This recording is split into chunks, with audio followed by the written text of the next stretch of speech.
Good evening, everyone, and I'd like to welcome you to the October 13th special board meeting. We're going to call this meeting to order at 6:05.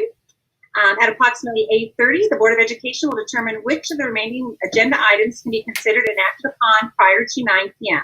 and may continue all other items on which additional time is required until a further meeting. All meetings are scheduled to end no later than 9 p.m. At this time, I'd ask you to join us in the pledge, and Mr. Robert Schwant will be leading us. Thank you, Carolyn. Please stand. Place your right hand over your heart. Ready to begin. I pledge allegiance to the flag of the United States of America and to the republic for which it stands, one nation under God, indivisible, with liberty and justice for all. Thank you very much, Mr. Schwant. Okay, at this time, we're going to open public comment.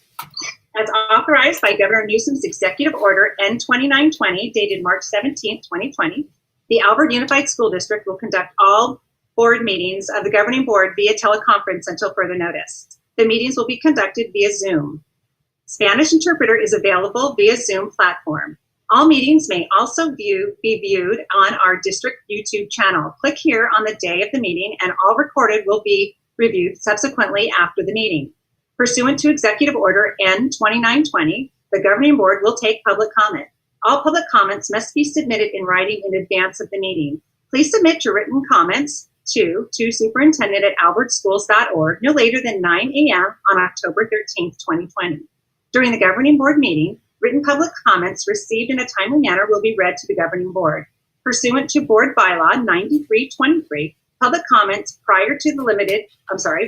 public comments period will be 20 minutes. Duplicate public comments will not be read to the board. However, all public comments will be provided to the Board of Education in advance of the meeting.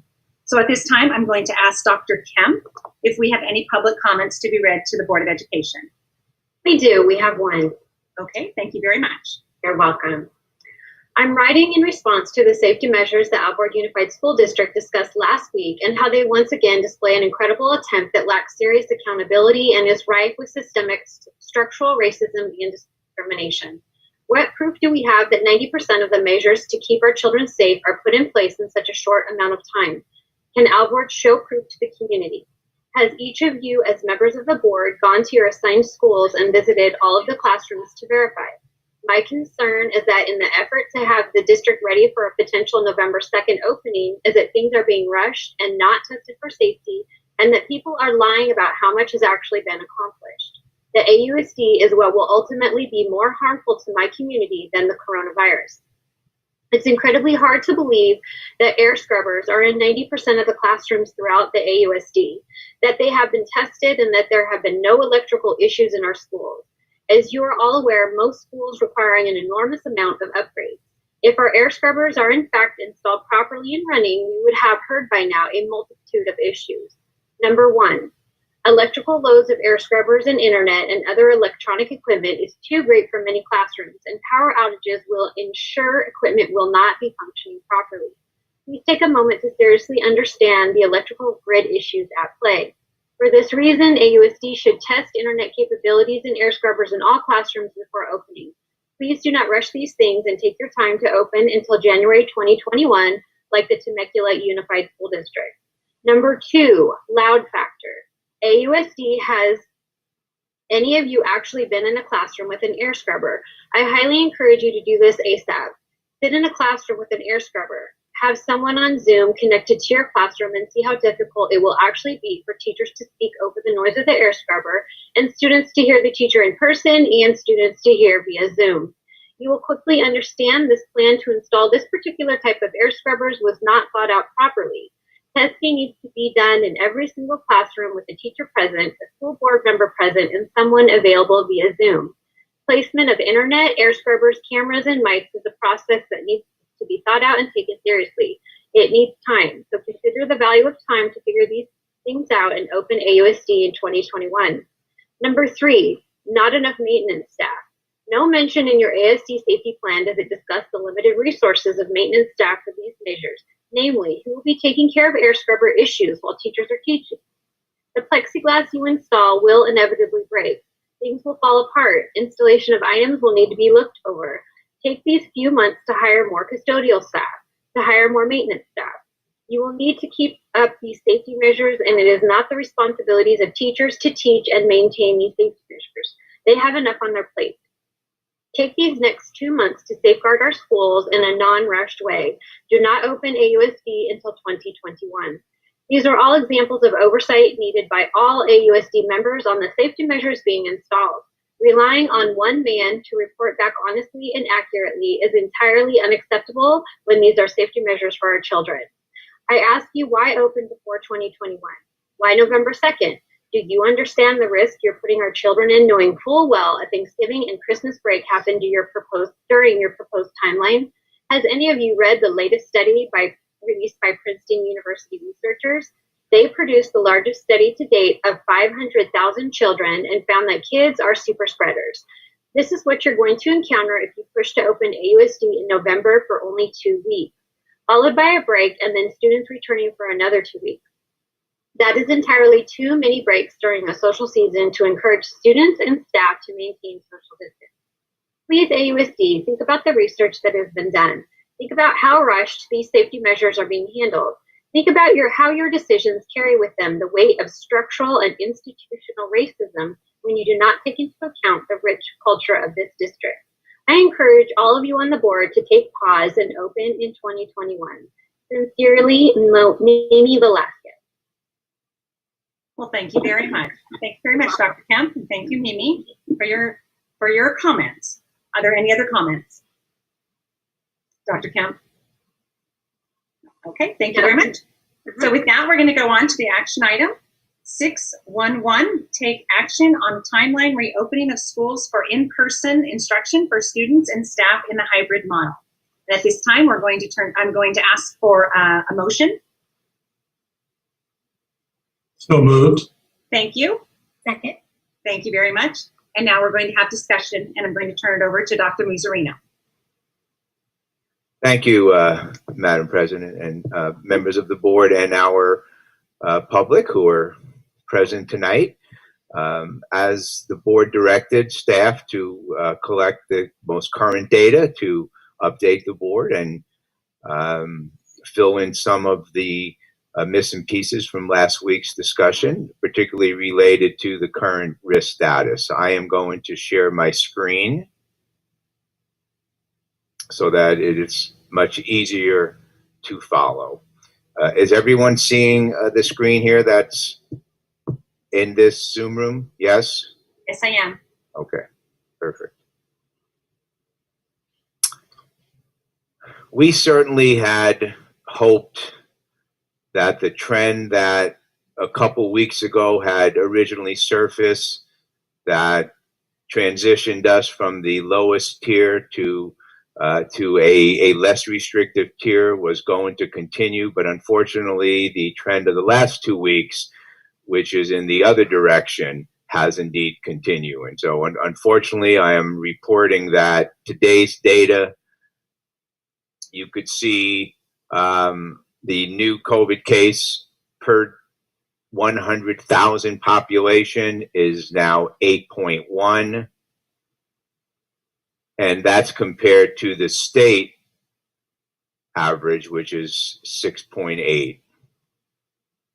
The new adjusted case rate is 9.2. I'll show comparison data in a couple slides down the road, but 9.2 is the current adjusted case rate for our tier assignment. The positivity rate is now 5.9, and that's compared to 3.4 statewide.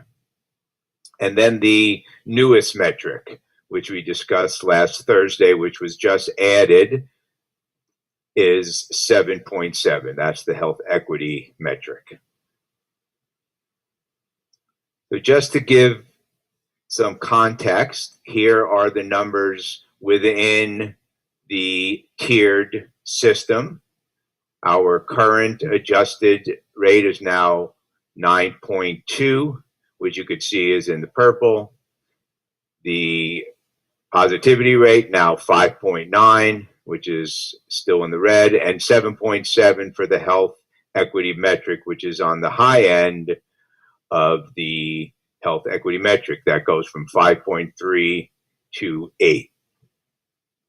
And board, feel free if there's any questions throughout this presentation to ask at any time.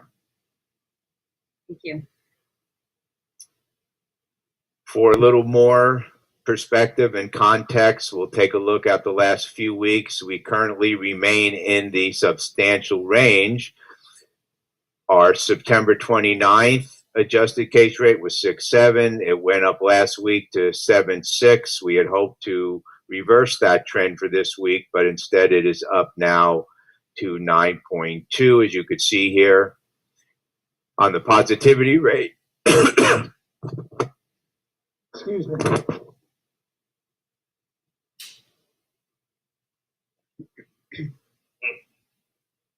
I apologize.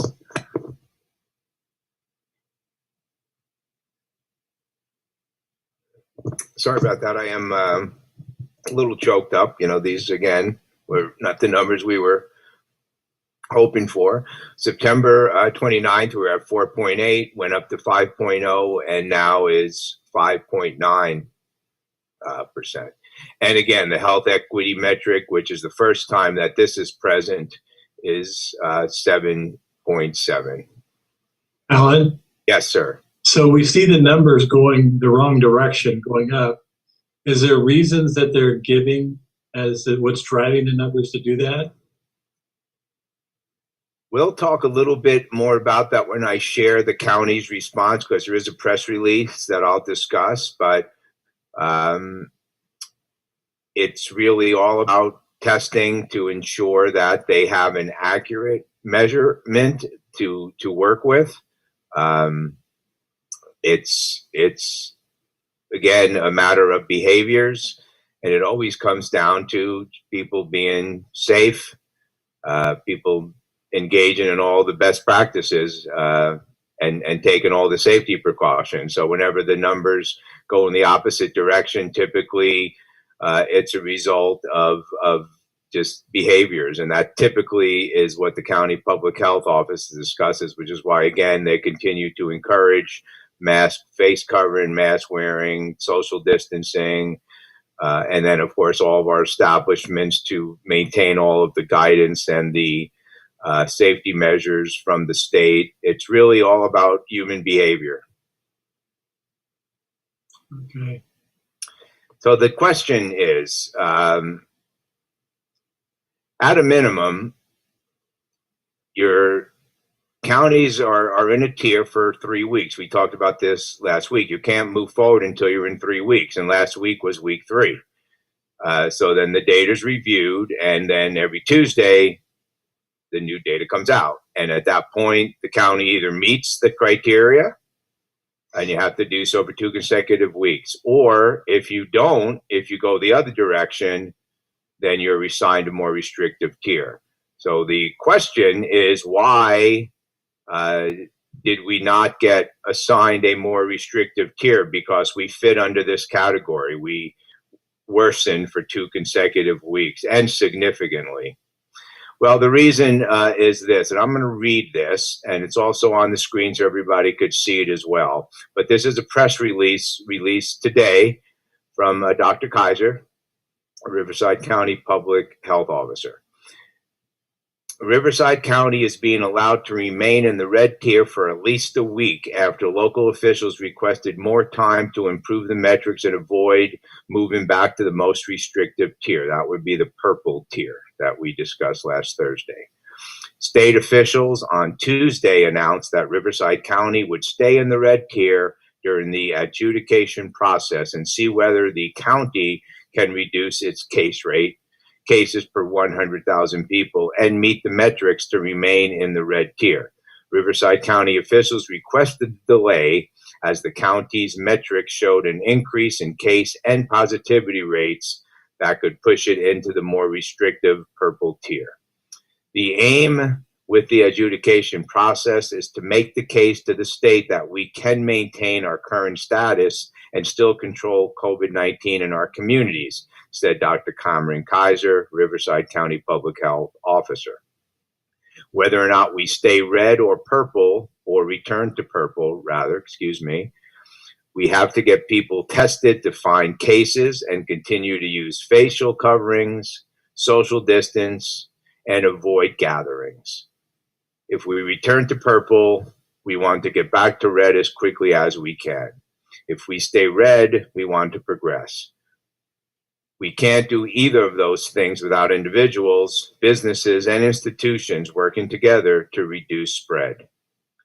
Last month, Riverside County moved from purple to red because it met the criteria for positivity and case rates. Counties are placed within the red tier because of their daily case rate, which must be lower than 7 new cases per 100,000 population, and positivity rate lower than 8%. The state adjusts the case rate higher for counties that are not meeting the state's daily average testing volume, which brought Riverside County's case rate above 7 per 100,000 last week. Here is the same news release in Spanish, and I know that this meeting is interpreted. We have all of our meetings interpreted, and hopefully that was read also to our Spanish-speaking members of our community. For some comparison, the school districts that are open are residing in our neighboring district to the west, Orange County. Riverside County does not have any public schools open. There are some districts that are considering a waiver potentially, but no one has announced plans to reopen during this fall. Orange County has a number of school districts open, though not all of them, but you could see that their case rates are considerably lower.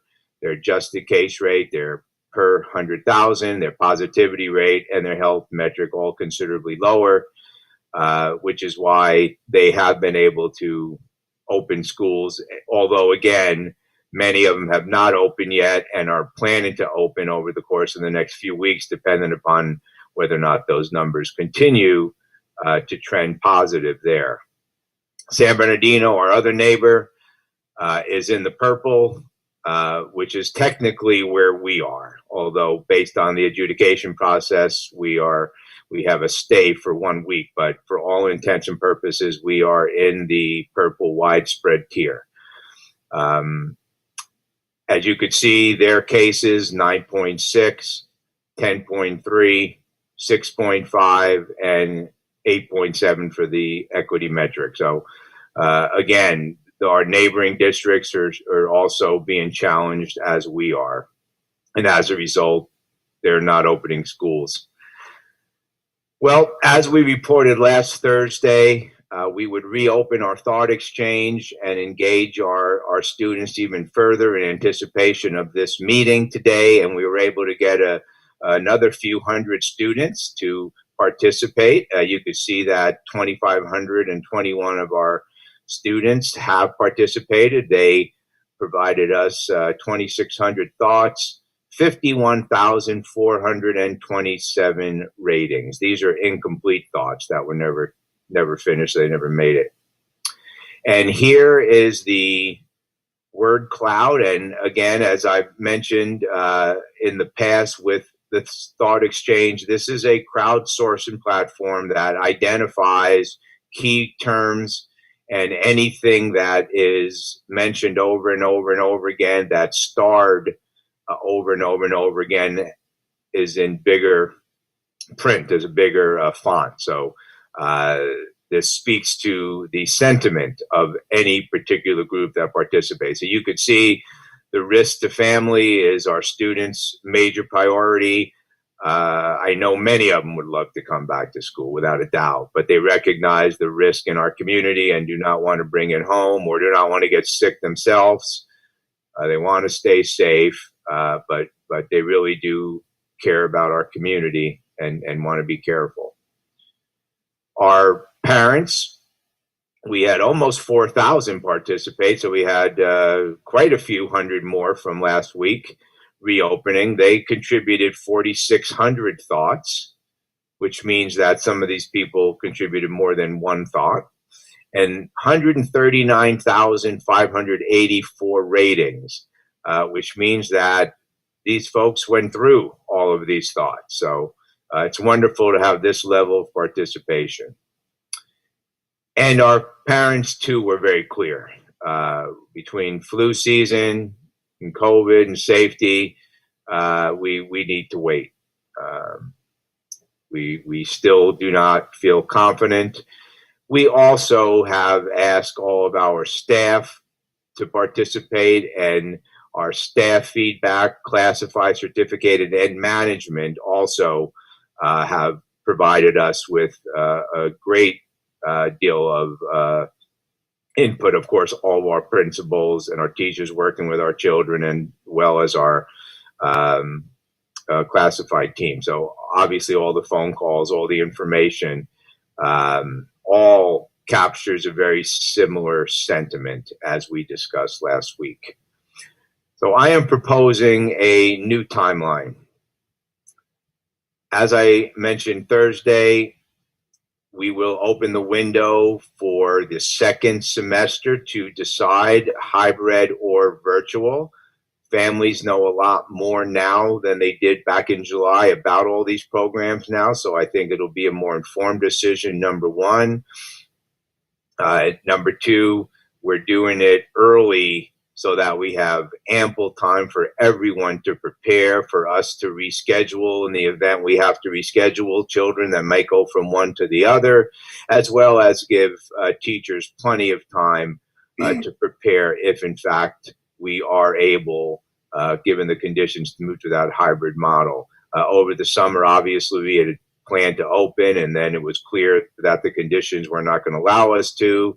So we moved to the model, but I think it's fair to say that everybody was really rushed towards the beginning of school to get everything done, and everyone did a wonderful job getting everything done, but certainly it was rushed. We want to make sure we have ample time this time around. The 26th is the day we do plan on still open our learning hubs. Those are at centers around the community. Again, focusing on our children that may not have a safe place to do their schoolwork. They may be sharing homes or just not in a position where it's easy for them to access their instruction. Also, programs that serve some of our children with exceptional and extraordinary needs. Again, very, very small groups of children who we will be able to meet their needs in a very, very safe way. That's October 26th, as we've been discussing. October 30th. Yes, sir.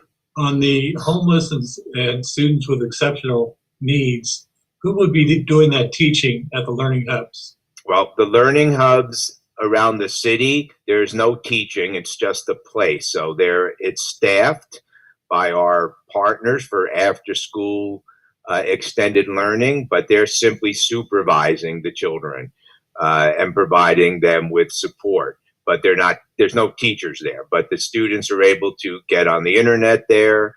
And of course, it also provides them a safe environment. And if they do have questions, there are people there that are helping, much like the employees in our after-school program. But they're not teachers, or there's not instructional aides there either. It's basically our after-school program that we are doing during the day. For the students with exceptional or extraordinary needs that we're identifying, they will be on campus and in classrooms and outdoor environments with their teacher in some cases, with instructional aides and other supervisors in other cases. We're working out the details of it, but for the children that are in some of our programs that require a tremendous amount of support, they will be with everyone who is part of their support team that are written into their individual education plans. Does that answer your question, sir? Yes, thank you. You're welcome. And then October 30, this links to the 19th. We're opening the window on the 19th. We're going to close it on the 30th. These 2 weeks of time, we expect our families to ask a lot of questions of principals, because we're going to do this through schools. If you're in the virtual program right now, it'll come from your virtual school leader with Mr. Shiflett. If you're in the hybrid program, it'll come from the school that you are assigned to. And we're going to ask you what you want to do for the second semester. Now, some of you may be saying, gosh, October 30th, that's so early for the second semester to make a decision. We recognize that. But of course, we need plenty of time to make all of the program changes that are likely if many, many families choose to go one or the other. And much like this time around, as we've discussed prior to the actual start, we will look at cases individually. Given there are compelling reasons, I recognize that sometimes people might change their mind or have some condition in their life change, or perhaps a health issue. But for all intents and purposes, we're getting it out on the 19th, and we would like it back on the 30th, 2 weeks of asking questions and discussing it further with our school leaders, at which point everyone should have all the information necessary to make an informed decision. Then on December 16th, that's when we end the first semester. And I'm proposing that we continue the current distant learning model as we're doing it right now, right up until the end of semester. In other words, not open for hybrid in-person learning at this point, or for the remainder of the semester. January 4th is when we're scheduled to begin the second semester. And I am proposing that we begin that remotely, because January 4th, which is our scheduled calendar date to reopen, is so close to the holidays that we will not have a lot of data based on our risk status from the holidays. And the expectation is that the holidays will bring people together, as good as people are about being careful. And I would feel much safer. I know the Board of Education in kind agrees that that would be early to start without all the information, because we're off 2 weeks prior to this start. January 19th is the day after Martin Luther King Jr.'s birthday and the holiday in his honor. It is at that time that I propose we begin in-person instruction for students and staff in the hybrid model, and that will be based on those who choose the hybrid model second time around. But again, that's assuming the risk status is favorable. So obviously we can't predict what it's going to be like on January 19th. However, that will give us all the information we need, and enough information to make that decision. So my expectation is that between the 4th and the 19th, we will monitor it closely, but the plan, as far as teachers planning, as far as families planning, is to begin in-person instruction on the 19th.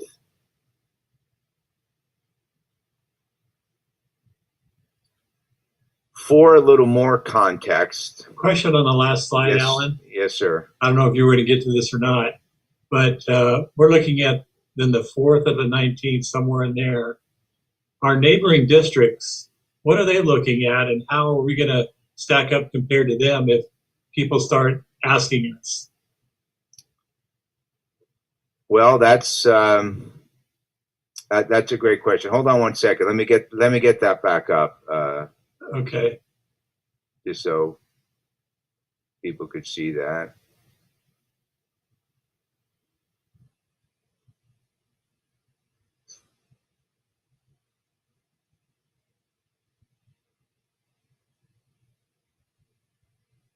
Okay, it's not allowing me to show that, so I'm not going to get that back up right now. But let me address your question, Trustee Schwann. No districts in Riverside County have announced plans to reopen. Many have come out and suggested that it's likely to be in January, and a few districts further out east have already announced that it will be in January or second semester, but they too will be looking at the data at that time. Obviously, there's no way to guarantee you're going to open at that point. Riverside Unified School District has a meeting next Tuesday, and they will continue to discuss their plans. They have, in discussion prior to now, talked about November 9th for their elementary schools, and later in the month of November for their secondary schools. I don't want to misquote, however, so that's what I believe they're talking about. Corona as well had a meeting recently and talked about opening their elementary schools as well. But of course, so much has to do with the latest data, so I can't speak on their behalf either, but they too are looking at reopening for in-person instruction to some degree sometime either later this month or in November. But to my knowledge, there has not been any formal announcement. And of course, the data from today is also going to be taken into consideration. Now, the other question is whether or not the county being in the purple tier will require a waiver if a district makes a determination prior to us moving back to that tier. For example, we're technically in the purple tier right now, but because of the adjudication process, there's a stay for a week. Well, if a district indeed makes that determination to reopen, but yet we go back to the purple tier, what exactly does that mean? And that has not been clarified to my knowledge either. What we do know is that if a district opens up while they're in the red tier, and then the county moves back to the more restrictive purple tier, they do not have to close. They would only close if they met that 5% threshold, which means that if 5% of your total school population, littles and bigs, contract and test positive, then you would have to close that entire school. If a quarter of the schools in your district test 5% or more of all of the people on site, then you would have to close the entire district. Those are the state guidelines that remain. But if you open in red and then you move to purple, you do not automatically have to close, but the expectation is that you would work very closely with with Dr. Kaiser and his team, because obviously purple is widespread, and there's that fear that it's going to lead to an outbreak in the community. Remember, when you look at the schools that have opened, they're in places where there's not a lot of widespread COVID cases. So here's the latest data. Does everyone see the spreadsheet? Yes. Yes. Okay, so these are the latest, the 58 counties, and you could see they're either in orange, yellow, red, and it's in alphabetical order. Most of the ones that are in the least restrictive tier, which is yellow, or the second least restrictive, which is orange, are places that have either been very, very proactive or they're more remote locations. And as you could see, it's a combination. There's not very many yellows, but there's some. You could see Riverside right here. These 3 asterisks means that we're in the adjudication process. So yes, we're red, but it's because it's being adjudicated. But here's our current status. And when it says Riverside, that means the county? That these are all counties. Yes, okay. These are all counties. Yeah, thank you for clarifying. All counties. So again, you could see that it's mostly red as you go through them. Lots of purples too, but certainly many districts, many counties rather, have transitioned to the red tier. But of course, also keep in mind that now there's the equity metric, the new healthy place index that is now factored in, which may or may not impact things depending upon how closely counties are working with certain communities that they serve. So again, you're looking at a state that is pretty much all over the place. 1, 2, 3, 4, all 4 levels represented, but again, most are still in a very restrictive tier.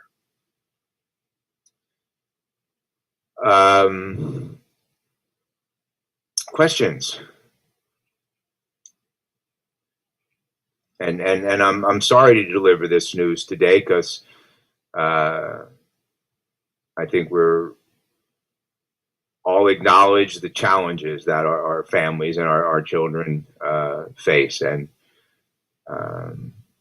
we know about our youngest of kiddos who are crying because they don't want to get on the screen time, or their parents are crying because they know the struggles that they're facing and all of the screen time. And we know that across the nation, upwards to 20% of kindergarten age children have not signed up for school. So the littlest of children are really facing great challenge, plus other children that they're just not learning well under this model, despite the incredible efforts that our teachers, our instructional support team, our principals, our counselors, our ELTs, all of the support folks that are doing incredible work. Dr. Kemp talked last Thursday about all of the interventions we have in place and all the things we're continually adding.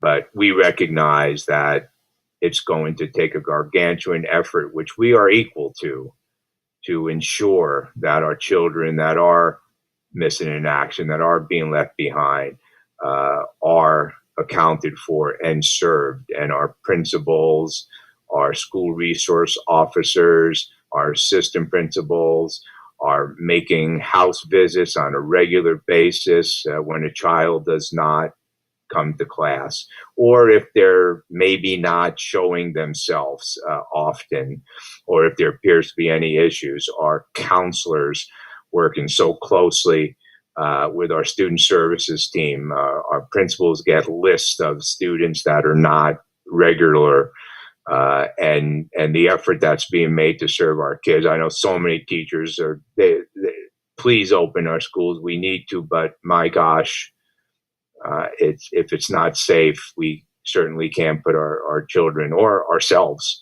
at risk. But we're going to continue to meet the needs of our children. But I know that there's plenty of folks out there that they want us to open our schools, and we want to open our schools. And if we could do so safely, we would. But we in no way are in not understanding the challenges that everyone faces, and wish we could fix it. That's what we do, right? We like to fix things, and teachers like to fix things, and we're going to continue to try to fix things and continue to meet the needs of our kids as best we can in this environment. But I know that for our families, for our teachers, as I mentioned last Thursday, people need to know. They need to know what we're doing. Tell me what it is, like it or not like it. I need to know what I'm dealing with so I can move on. Our teachers could plan, our families could plan, and our children, our students as well could plan. Alan? Yes, sir. Another question regarding elementary schools versus the middle school and high school. Is there going to be an opportunity, or can you foresee an opportunity of us opening up our middle schools our elementary before our middle school or high school? Well, so much is going to depend on how the numbers continue to trend. So if we move to purple officially, then there is a waiver process. And school districts could apply to the county and state to waive the tier so that you are able to open as long as you follow the guidelines from the California Department of Public Health. Whether that waiver is granted, of course, has a lot to do with your local data. But there is a process. Again, now you're talking again about time. And so if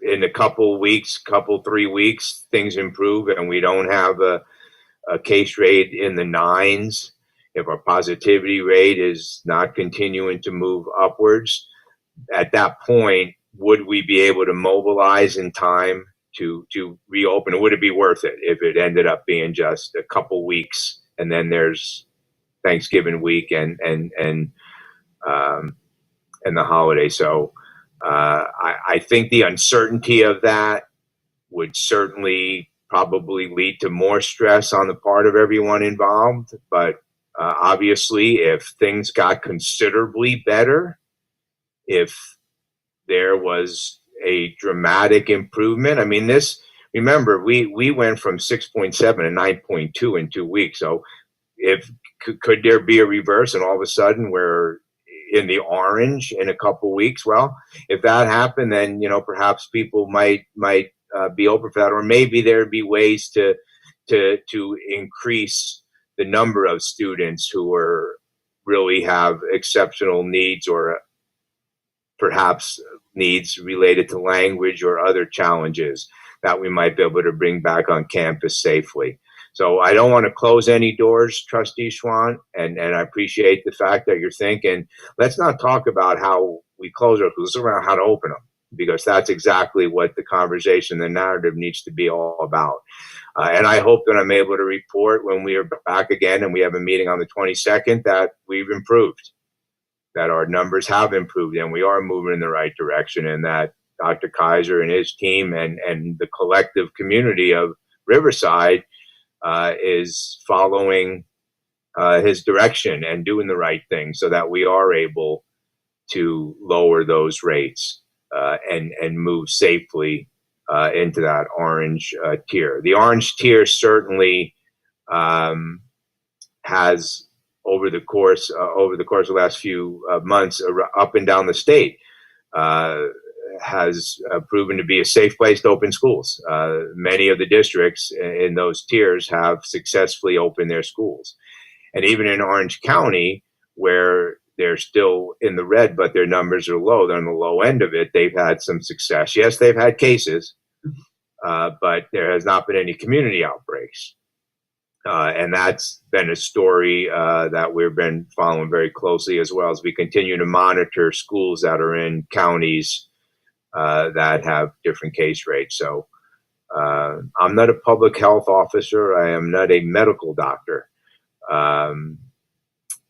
But I recognize that these numbers and all of the input that we are receiving from the experts suggest that we need to move forward with abundance of caution. I know that's an overused phrase now. Everyone's using it. But that's exactly what it is that we need to continue to do. I think we heard loud and clear from our community. We heard loud and clear from our staff. And again, we recognize that there's many of our families that want to come back, and we know everyone wants to come back. And hopefully we're going to have that opportunity soon enough. But just for the record, as of now, the proposal on the table right now and the recommendation is that we continue with our remote distant model as currently being delivered until the end of this semester, which is December 16th. Then we plan to schedule everyone for the second semester over the course of the next couple months, and then return remotely on the 4th, which is our calendar date to return to school, and then identify January 19th, which is a Tuesday after Martin Luther King Jr. holiday, to return for in-person instruction for students in the hybrid model. And of course, that's all assuming the conditions allow us to do that. All right. With that, is there any other discussion from the Board of Education? All right. So we have a first and we have a second. And so we are going to be voting on the recommendation given by Dr. Muzzarino. So at this time, I'm going to call for a vote. Mr. Schwant. Aye. Mrs. Marino. Aye. Ms. Vega. Dr. Dorado. Aye. And Mrs. Wilson is an aye. So at this time, that motion has passed, and we thank everybody. Thank you very much, Board. And then, again, I just wanted to, before we adjourn the meeting, I just wanted to thank everybody once again for participating in the thought exchange. Your thoughts and your words really did mean a lot to the Board of Education, and we appreciate them. We read every single one of them. And with that, if you have any questions from the vote this evening, again, we're all available to take any questions that you have. Speak to us, call Dr. Muzzarino. But with that, I am going to adjourn the meeting. And at this time, I'm going to adjourn the meeting at 6:51. And please remember that we have our regular board meeting will be next Thursday at 6 o'clock on October 22nd, 2020. So until then, we thank you so much for joining us in our special board meeting. And remember, we are here for you if you'd like to speak to any one of us anytime. With that, I say good night, be healthy, be safe, and we'll see you on the 22nd. Take care.